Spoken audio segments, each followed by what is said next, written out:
Shalom.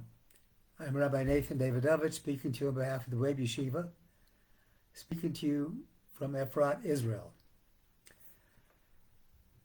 This week's Parsha is Ki Tayze. And what I'm going to be talking about is the interplay between protective measures, Emunah, faith in Hashem, and Hishtadlut, the effort that we put in. How do they all relate to one another? And how does all of this relate to Rosh Hashanah, which is fast approaching? In this week's Parsha, we are commanded as follows: Ki sivne bayit chadash, v'yosiseh maka l'gagecha, v'lososim dami b'vaysecha ki yipo hanofel mimenu. Says when you build a new house, you should put a fence on your roof so that you won't bring any blood in your house. You won't cause any injury from your house, so that nobody will fall from your roof. Now that's an interesting commandment, and it's basically on the surface telling us that we have to be concerned with the effect of our actions and our property on somebody else. And it's a basic concept of the Torah of looking out for your fellow human being. But the question is asked, why is this particular commandment given in the context of putting a fence on your roof when there are many other times in the Torah where it talks about not taking actions that could endanger somebody else? It says, keep your ox from goring somebody else. Don't put a hole, dig a pit in the middle of a street. Don't even dig a pit on your property where somebody else might fall in. Do all these things that are telling us how we have to be careful for one another. And why specifically Bayit Chadash, a new house? So the commentators talk about this. There are two different ways of looking at it, and we'll discuss both of them and see how it ties ultimately into Rosh Hashanah. The first is the concept of doing things to protect your fellow human being. Now, if we believe that God is responsible for everything that happens in this world, then what difference does it make if we do anything? For example, if a person is destined to fall off your roof or to suffer some kind of injury, it's going to happen no matter what you do.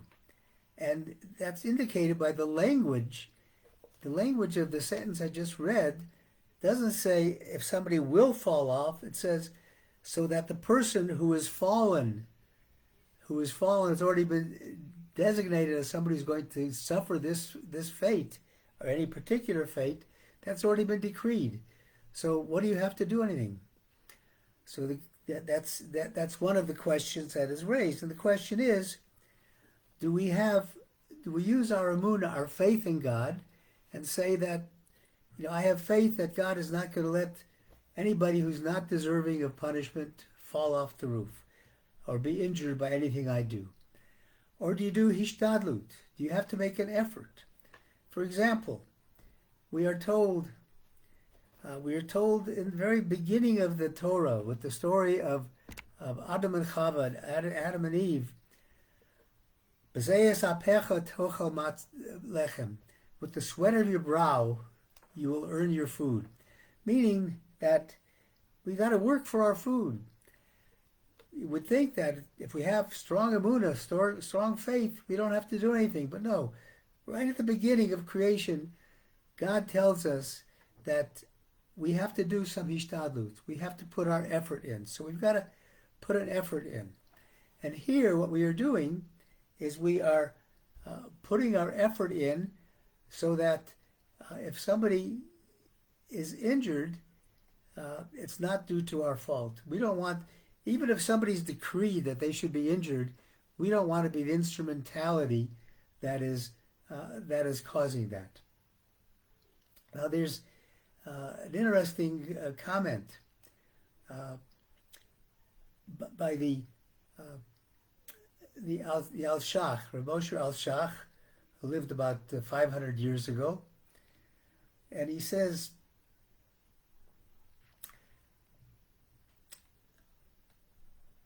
there's a concept of one sin and one sinner combining with another sin and sinner together to cause a bad event.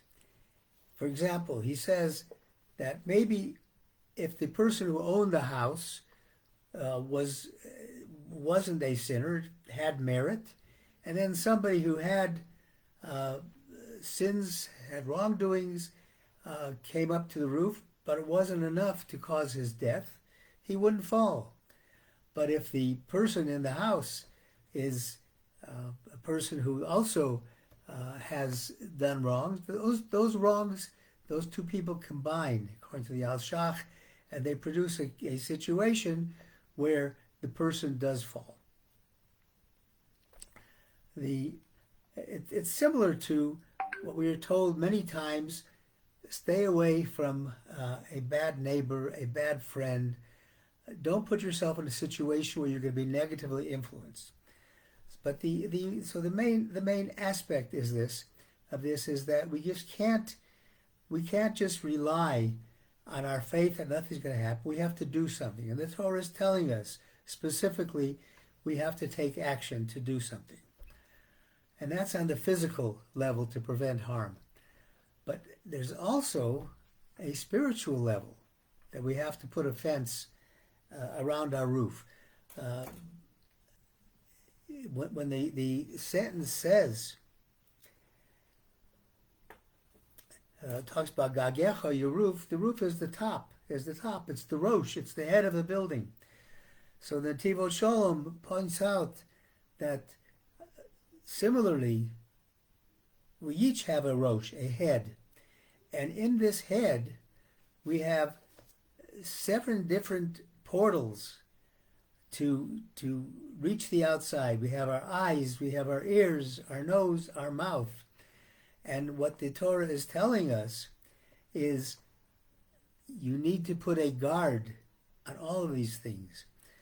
The sages tell us that the eyes see, and the heart desires, and then the hands carry out the improper desires. So we have to put a guard on that. Rosh also refers to not only the head of a person, but to the head of the year, Rosh Hashanah. The head of the year is coming up.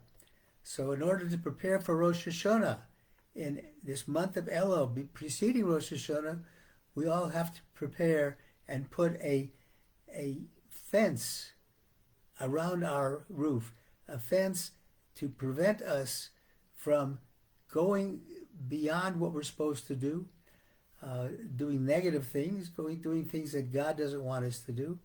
Asu siyag LaTorah. The Chazal tell us, make a fence around the Torah, make a fence around the inclination to do the wrong things. Don't come up to the edge and then try to save yourself.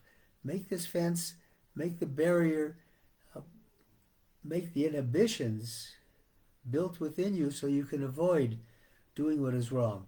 And that is what Hashem wants us to do, both in terms of spiritually, as we prepare for Rosh Hashanah, to cleanse ourselves and to be able to become a new person who hasn't done anything wrong, and in terms of our fellow human beings. And remember, as I've said many, many times, as Rabbi Akiva said, "V'yahavtu l'reacha kamocha," ze klal gadol b'Torah. Love your neighbor as yourself as a general, basic, underlying principle of the Torah. That's what this is about. take care of your neighbor. Have a wonderful Shabbat. I thank you for listening on behalf of the webyeshiva.org. Shabbat Shalom.